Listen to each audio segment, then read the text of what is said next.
Well, this one needs absolutely no introduction. It's the one I've been looking forward to since the turn of the year. It's the Welsh Derby. It's Cardiff travelling to Swansea, and we've got our Swans fans, Richard and James, and of course the Bluebirds are in town, represented by the other James. First of all, how are you, Richard? Yeah, not so bad. Seems to be a bit up and down coming in here week by week these days. One week we're happy, next week we're down, and I don't know. And how are you, Swansea, James? Feel a bit better now. I was a little bit annoyed coming back from Bristol yesterday after the performance.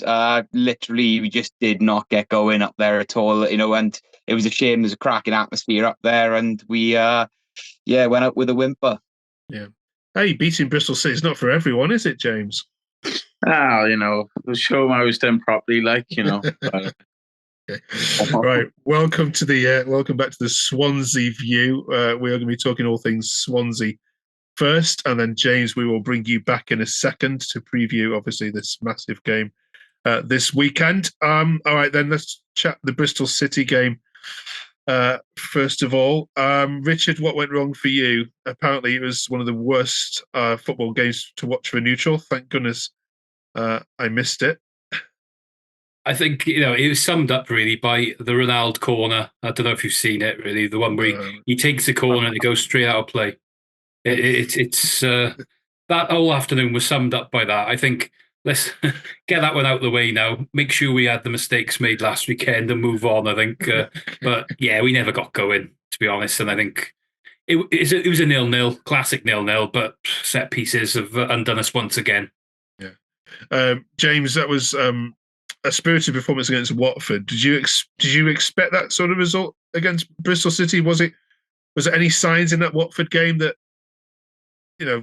Swansea are struggling a little bit at the moment? No, I expected us to continue the trend because we always seem to start really fast, and I was expecting that to happen up there. But actually, the opposite was the truth. We literally started so slowly and just seemed to couldn't get out of second gear. Ronaldo did not have his best game. He summoned his inner Renato Sanchez with that corner routine. It must be the 35 shirt. But yeah, as Richard said, that literally summed up our afternoon. We had so much possession, but did so little with it. And it was very frustrating that, again, we seem to be repeating the same mistakes, conceding silly goals from set pieces.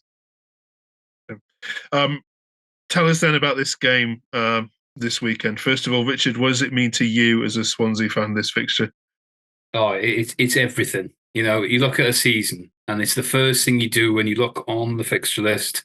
When we play in Cardiff, when's home one, when's the away one? Make sure you're off. Everybody's the same. The whole community, everybody around. Even if you're not even much of a football fan, families.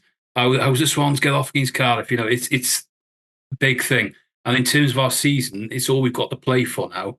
Yeah. I think we're going to be fine staying up. But if you say to me now, we'll win against Cardiff and we finish mid-table, brilliant. If you say you lose to Cardiff, oh God, it's going to be a real hard run-in and a long slog. Yeah. They've been criticised in the FA Cup fixture scheduling because they've put Wolves Coventry up against this game. And I know which game I'll be watching. And it won't be the FA Cup one. Sorry, Coventry fans. This is on Sky. It's lunchtime, James. Talk us through kind of what the build up to these sort of games is like outside the ground and the days before it. I know what it's a Merseyside derby. I know how I feel, but walk us through what it means to the regular fan. I think when this fixture comes up. Yeah, I think it's everything. People are literally getting up at like 5 o'clock in the morning for 12:30 kickoff. Pubs are open at like 6 o'clock in the morning, serving breakfast, and people are 5 or 6 pints deep before kickoff. It's everything. Literally, people are flooding the streets out before it. And it's literally all everyone ever talks about as well. Like Richard said, even if you're not a football fan, this city is just like buzzing in the build up to it. I'd say it's more nervy. We've had more than our fair share of wins the last couple of years, but I think there's a little bit of nervousness around this time, which we haven't experienced for such a long time when it comes to this game. We've always been so confident. We've literally smashed them 4 times. And now it's almost like, ooh, are they going to get their first double? But it will literally be the only thing people are going to be talking about between now and lunchtime Saturday. Let's bring in the enemy then, shall we? And let's have a chat to him. James, Cardiff never do the double over Swansea, but this lunchtime you have a chance. Talk us through what it's like as a Cardiff fan travelling to Swansea. Right, the actual journey is not pleasant. It's the only bubble trip in football. Obviously it's a chance to do the double this weekend, and to be honest, it's the only game that makes me feel physically sick before going there, to be honest. I mean, it just, like, I don't sleep at the best of times before this game. Forget it, I'll be up by 5 o'clock in the morning because I just need to get to the stadium and just hopefully finally do the double over the Swans, because they got that chant. They always sing it, and it's ringing in my head all the time, and it just needs to stop this weekend. I don't care, it just needs to stop. Football has a lovely symmetry about it sometimes, and then for the reverse fixture, Swansea had, I think, just won 4 on a bounce and came to the Cardiff City Stadium, and you were going okay, but of course you squashed them. You've swatted them away. This time round, it's you on an impressive 4-game win, and you're going to their stadium. So you know what's going to come in next, don't you, James? Well, I hopefully we'll get a win, but obviously he's always cagey in the derbies like this. Okay, Richard, what needs to change from the last couple of games against Watford and Bristol City then to make sure that Swansea are walking out happy at 2:30 on Saturday afternoon? Well, you got to start with energy. From the get-go, we've got to be right out there, getting amongst them, keeping the ball, and with intent to try and make chances. I think that's what we missed on Saturday.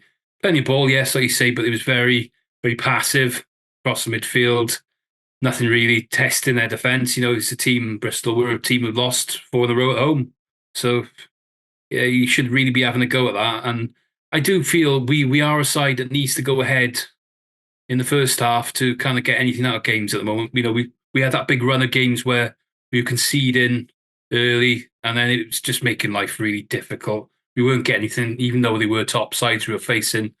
So yeah, it like James is saying though, it's a cagey game though. So it's one of those ones. If you can get an early goal, a little yellow card here and there, it just gets in people's heads. There's often a red in this one, and keeping 11 men is key to getting the result on the weekend, I feel.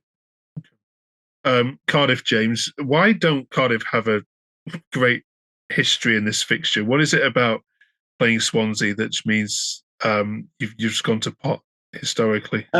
I think just over the years we've not really had stability when it comes to sort of managers, changing it all the time. I mean, Russell Martin said when he was in charge at Swansea, he was asked about, why do you think, obviously, you're getting the wins over Cardiff, and he did touch on, obviously, the change of managers all the time.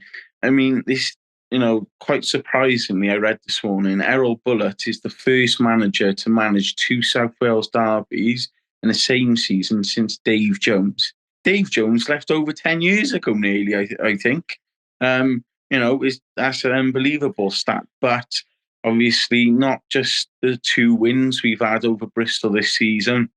Errol Bullett, he's managed big derbies in football. Fenerbahce versus Galatasaray. He really understands what a derby means to the players, to the fans. So, if we're going to do a double over the Swans, this is our best chance we're going to get in quite a few years, definitely.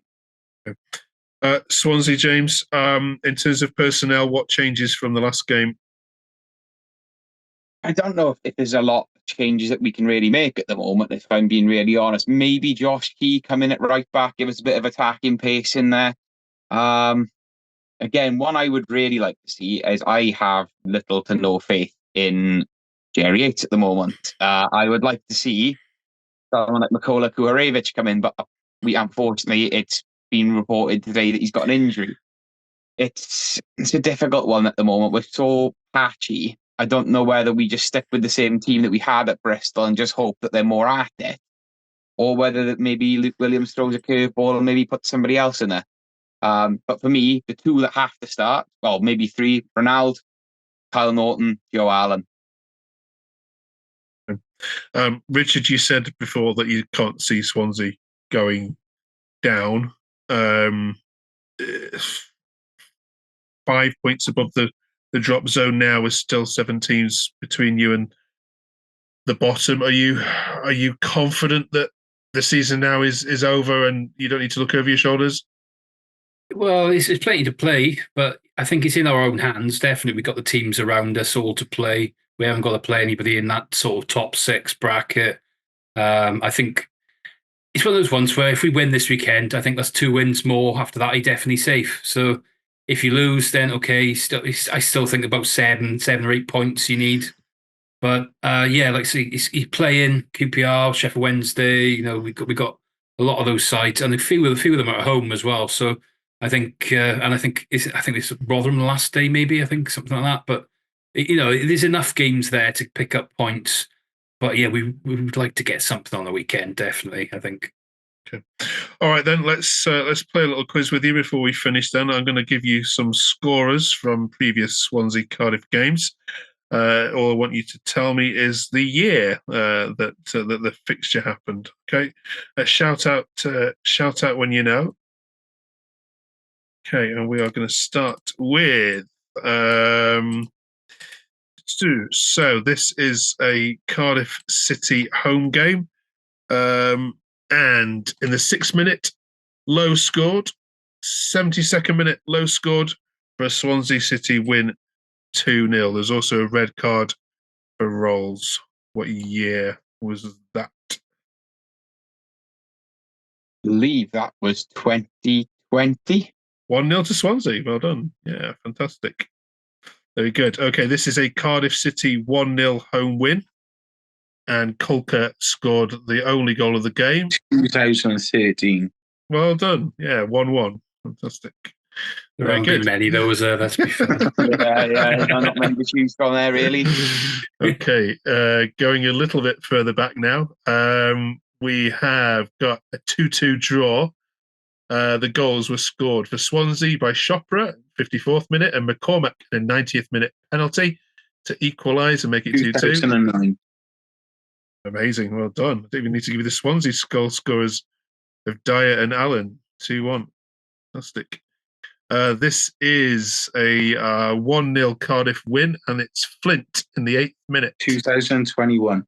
Oh, too quick. And final one, Swansea win 4-0.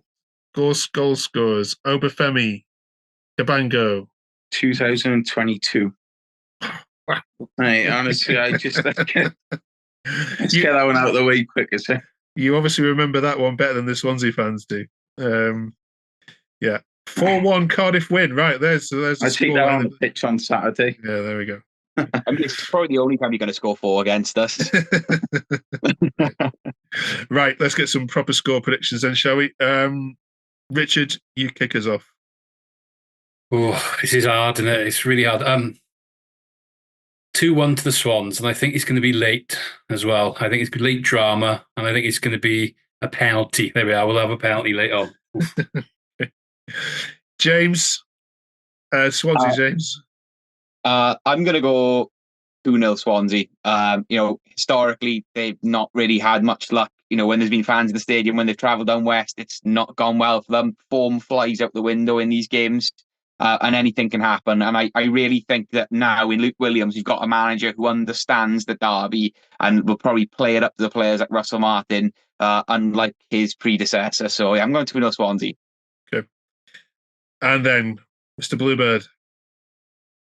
I'm going to go 2-0 City, Cardiff. And I'm going to go specifically a Gutas header from a set piece, as we are the set piece kings of this league.